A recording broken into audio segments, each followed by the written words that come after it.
On this video, we're going to talk about these things, SD cards. And there's going to be three main points that I'm going to bring out, and I'm going to go over things quickly. You don't need to get into all the high-end technical stuff. You need to know the basics about why it's important that you understand how these cards work. So let's get to it.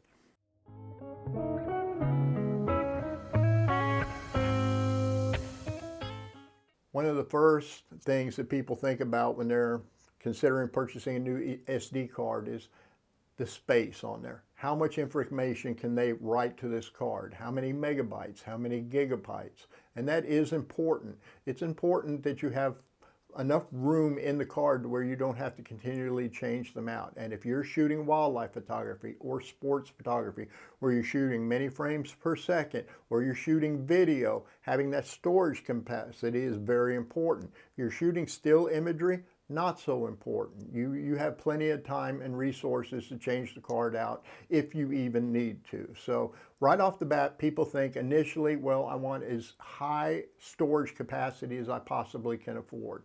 That is important, but I want to let you know there's something to me as a photographer that's even more important, and that's the write speed. And when I'm speaking about the write speed, I'm talking about how quickly can the information from the camera get to this SD card. Because if it's taking a long time, if you're using one of these older model cards that has a single line of contacts on them, and you have a cache file in your camera, you have that electronic file, and it's taking a while to load to that card, you could be missing out on other photo opportunities. I've had situations where I've shot a video and I pulled the card out too quickly and the camera hadn't written all the information to the card yet. So if over gigabytes, I would say that your next thing you need to worry about would be your write speed.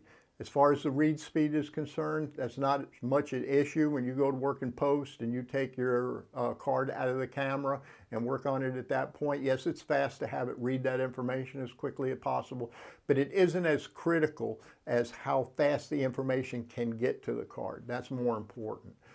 A third thing to watch out for with these SD cards is that there's so many fakes out there. And the fake card is going to fail on you at the most inopportune time. You may have used that card for years before it goes into a catastrophic failure, but eventually they have a tendency to do that. What ends up happening is the information gets written to a bad sector and it can degrade the entire card. You could lose all the photography that you had, and it can even cause more catastrophic problems.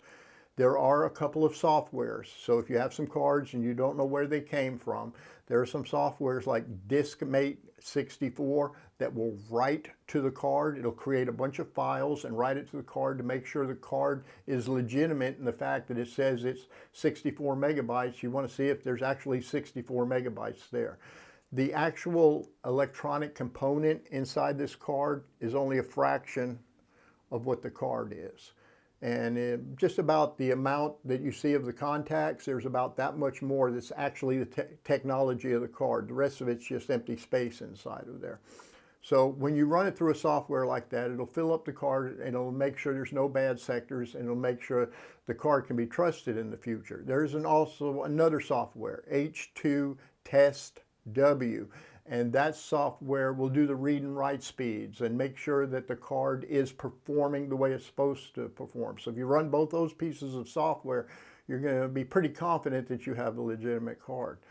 Legitimate cards, where do they come from? Well, the big box stores are a pretty safe bet. Also, the manufacturer themselves is a good place to get them. You have to be careful on things like Amazon, because Amazon may have a seller that isn't using legitimate cards. They may even say Amazon seller on the ad, but you don't know specifically where that card is coming from.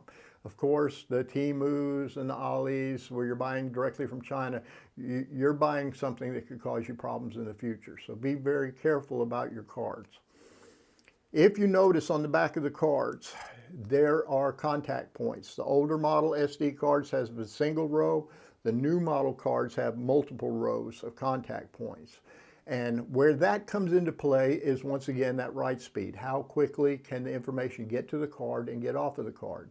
If you have an older piece of technology and you put in one of these new cards, this higher end technology, it's still going to act like the older card.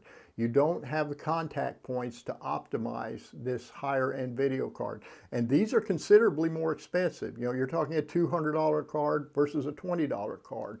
So why do you need the $200 card? Because you need that information written to it as quickly as possible in a lot of situations.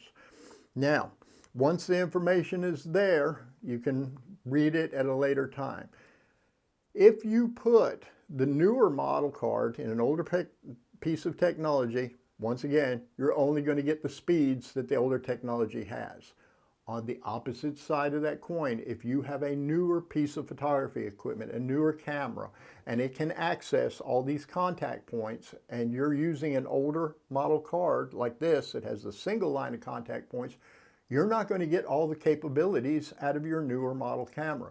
Your camera is going to recognize the old card and limit the amount of video choices you have from that camera to this older model card. You put the newer model card in, it'll recognize it, and it'll say, okay, now you have these other video choices that you can have because you're using the correct card.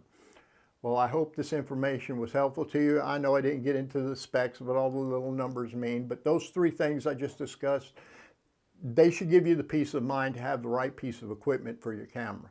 Well, please subscribe to my channel. I appreciate every subscription I get. I hope this information was helpful to you. Please like and subscribe also, and leave me something in the comments if you have a question about something else, or maybe even more about SD cards, something I could have brought out that would have been helpful to other people. Once again, thanks for watching this video, and I hope you have a great day.